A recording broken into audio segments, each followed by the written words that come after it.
I am 87. I have been making a list, and there are 9 things on it, not 9 lessons.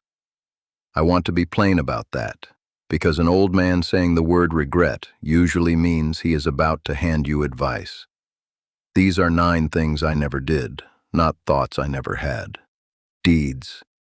Each one has a place in it, and a year, and a person. I could walk you to 8 of the 9 right now if my knees would carry me, and point at the ground where the thing did not happen. I am going to name all 9 tonight. I am not asking you to feel sorry for me. I feel honest, which is a different thing entirely. Sit down. The fire is good tonight, and this will take a while. You are expecting the old man to tell you that life is short, and you had better go and do things. I know. I have heard that speech too, and it is not wrong. It is only useless. Nobody ever failed to take a trip because they thought life was long. That is not why a single one of my 9 did not happen.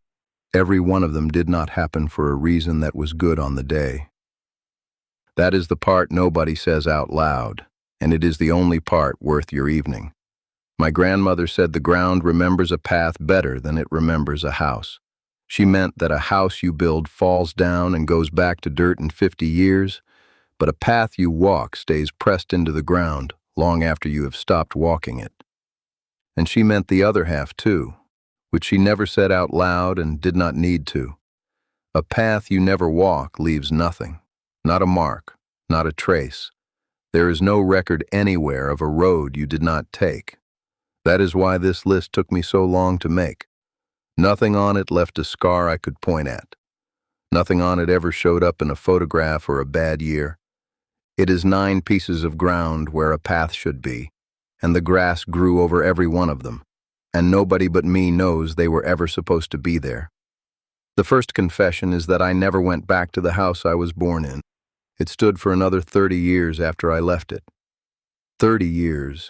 It was not a ruin, it was a house with people in it who would have let an old man stand in the yard a while. The turn is off a county road, and I drove past that turn more times than I could count. Groceries, funerals, a hardware store 11 miles further on. Every single time I thought, not today. Today I have the cold chain in the truck. Today I am already late. Today I do not want to see what they have done to it. That last one was the true one, and I knew it was the true one at the time. It burned in a dry spring, and I read about it in a paper. The strange part, the part I did not expect, is that I did not feel loss. I felt caught. 30 years of not today, all of it added up and handed to me on one page. Before the second one, let me set something down. I put my grandmother's teachings into a small book called The Native Way, 20 teachings for the later years. The link is in the description, and it is in the first comment as well, if that is easier to find. There is no pressure at all. It is there if your heart wants it, and if it is not for you, stay here by the fire anyway.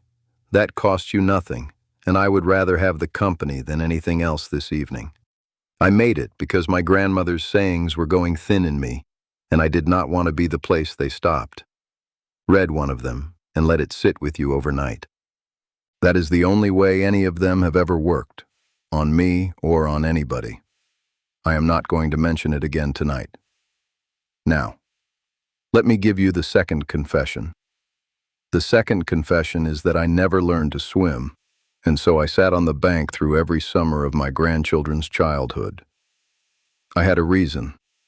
I went under in a stock pond when I was 9, long enough to see the light change, and after that the water and I had an understanding. But a reason is not the same as a fact. By 30 I could have fixed it in a month, by 40, by 50.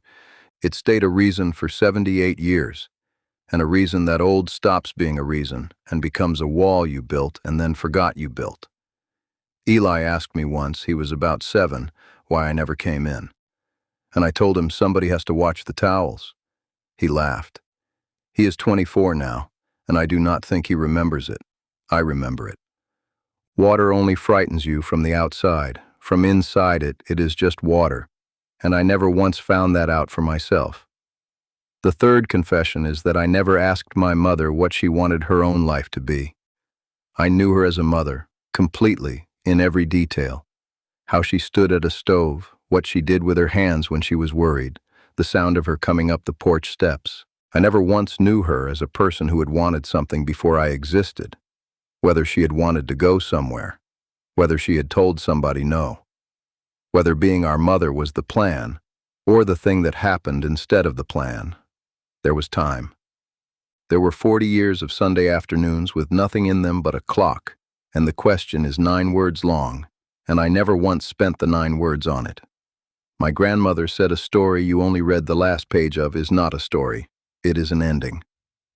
I had my mother's ending in perfect detail. I have no idea at all what the book was about. The fourth confession is the winter journey Walter and I planned for 40 years and never took. It was not an expedition. It was a truck, a week, and a stretch of country up north that we had both wanted to see since we were young men with no money. We planned it properly. Twice we had the dates written down, and both times something perfectly reasonable came up. A roof, a grandchild's spring, a knee that needed 6 weeks, and we said next winter, and we meant it every single time we said it. That is what I want you to hear. We were not lying to each other. We meant it. Next winter is the most sincere lie 2 men ever tell. My grandfather said the trail closes with the first snow and does not ask whether you were ready. Walter went first, in February. I still have the map. It is in a drawer, folded on the same lines it has been folded on for 40 years, and there is nowhere to take it now. The fifth confession is that I never let anybody see me cry, not once. Not at my mother's funeral, not at Walter's, not at any of them. I want to be careful here because I know how that sounds. I am not telling you I never cried. I cried plenty. I cried in a truck, in a barn, and once standing in a river up to my knees at 4 in the morning. I only ever did it where the count was 0, and the cost of that was not mine. That is the part I had wrong for 60 years. I thought the price of not crying in front of people was that I carried it alone, and I was willing to pay that price, and I thought I was being generous. The real price was that my children grew up in a house where a man never once showed them what grief looks like from the outside, so when it came for them, they had no idea it was supposed to look like anything at all. The canyon holds the rain and gives none of it back, and everything downstream of it stays dry. The sixth confession is that I never planted the slow tree. There is a kind of pine that takes 50 years before it is worth standing under. I knew about it at 35. I had the ground, and I had the seedling money, and I did not do it. My reason was arithmetic. I would be 85 before that tree was anything at all, and 85 was a number I did not believe in at 35, the way a young man does not really believe in any number that big. Well, here I am, 2 years past it. My grandfather said you plant the slow tree for the shade you will not sit in. That is the entire point of it, and a man who only plants what he will personally enjoy has misunderstood what a tree is for. I understood him perfectly. I simply did not believe I would be here to be wrong. And I was wrong twice, because I am here, and because being here was never the reason to plant it. The seventh confession is that I never walked to the door of the neighbor I quarreled with. 22 years, 1 fence line, 100 yards of open ground between his porch and mine, and I watched his kitchen light come on every morning of those 22 years. I do not remember what the quarrel was about. I want to be honest with you about that because I think you are expecting me to say it was something serious. I genuinely do not remember. It was about the fence, and past that it is simply gone. 100 yards, 22 years. That works out to about 4 feet a year, and I could not manage it. My grandmother said a path closes over when nobody walks it, and that it takes far less time than you would think. 1 season of nobody, and the grass does not know there was ever anything there. He moved to his daughters in the spring. Somebody else's light comes on now. The eighth confession is that I never told the story my grandfather asked me to carry. He gave it to me when I was 19. He made no ceremony of it. He told it once, all the way through, and then he said, That one is yours now. Do not let it stop here. And I did not tell it. Not because I forgot it. I could tell you every turn of it tonight, in order. I did not tell it because I did not think I could tell it as well as he did, so I waited until I would be better at it. That is what I told myself for 68 years. I waited to become worthy of a story that had been handed to me for free. My grandmother said a seed kept dry in a jar is a seed that stays perfect and does nothing. I kept it perfect. Not a word out of place, exactly as he gave it to me.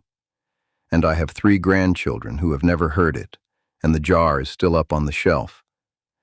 The 9th confession is that I never sat still and did nothing on purpose.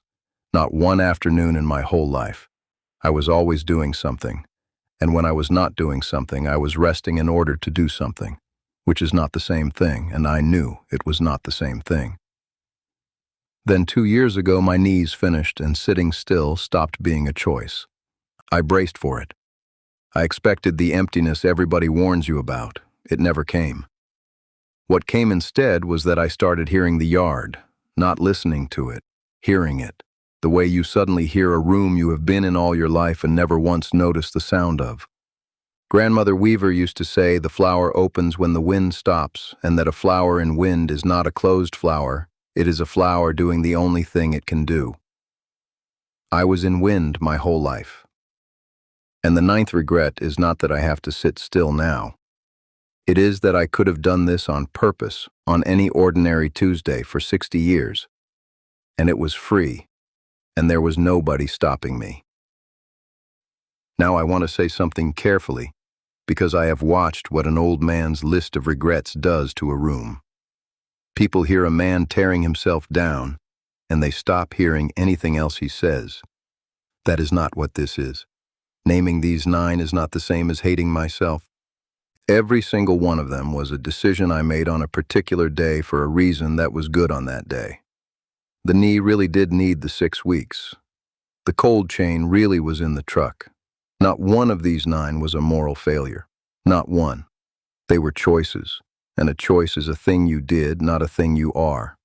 If I called myself a coward tonight, I would have to spend the rest of the night defending myself against it. And defending myself is precisely the habit that put 9 things on this list. So I am not calling myself anything. I am saying here is what I did not do 9 times, for reasons that were good on the day and which added up to a total I would not have chosen if anybody had shown it to me in advance. And that is the only genuinely useful thing an old man has. Not the wisdom, the total. Nobody gets to see their own total until it is finished. And I am telling you mine while you still have room to change yours. Let me gather this up for you now, the way my grandmother gathered the ends of her shawl. The house I never went back to. The water I never went into. The question I never asked my mother. The winter journey we never took. The crying nobody ever saw. The tree I never planted.